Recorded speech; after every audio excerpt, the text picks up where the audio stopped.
Welcome my back to channel Kavita Singh. আপনাদের অসংখ্য ধন্যবাদ আমার ইউটিউব চ্যানেলে কুকিংয়ে। এই দুধ দিয়ে আমি দুধের খোয়া বানাবো। তো দেখেন দুধ দিয়ে কীভাবে খোয়া তৈরি হয়।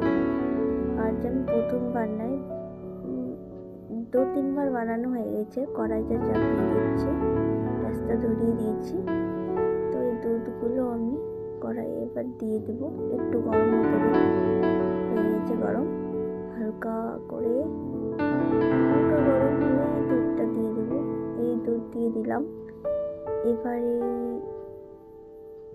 হাতা নিয়ে বা ওই ছেঁচকি নিয়ে নাড়তে থাকবো, কেন দুধ না নাড়লে খোয়া তৈরি হবে না। কারণ আপনারা দুধ ছেড়ে দিলে এভাবে জাল দেওয়ার মতো, কেন দুধটা পুড়ে যাবে কিন্তু খোয়াটাও পুড়ে যাবে।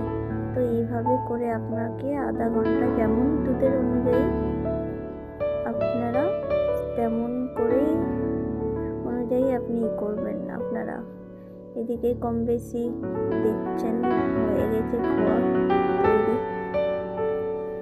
আর বেশি টাইম নেয়, তৈরি হয়ে যাবে। দুধটা ভালো করে জাল দিবেন আর এইভাবে নাড়াতে থাকবেন, নাহলে গায়ে চুল লেগে থাকবে।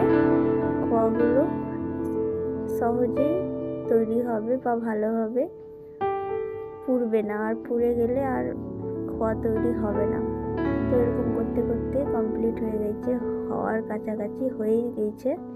এবার একটা পাত্রের মধ্যে আমি তুলে নেব। গ্যাসটা বন্ধ করে ঠান্ডা হোক, একটা বাটি বা কোনো প্লেটের মধ্যে তুলে নিতে হবে। কমপ্লিট হয়ে গেছে, গ্যাসটা বন্ধ হয়ে গেছে। একটু ঠান্ডা হোক, ঠান্ডা হওয়ার পরে দেখেন খোয়াটা কি সুন্দর হয়েছে। অল্প দুধেই হয়েছে, চিনি মিনি কিছু দিইনি, কিন্তু ভালোই হয়েছে দেখতে। এটা আমার বাবুর জন্য প্লেটে সাজিয়েছি অল্পখানি, দেখেন ভালো হয়েছে। এটা আমি সুজি রান্না করব, সুজির হালুয়া তৈরি করব, তার জন্য বানিয়ে রেখেছি।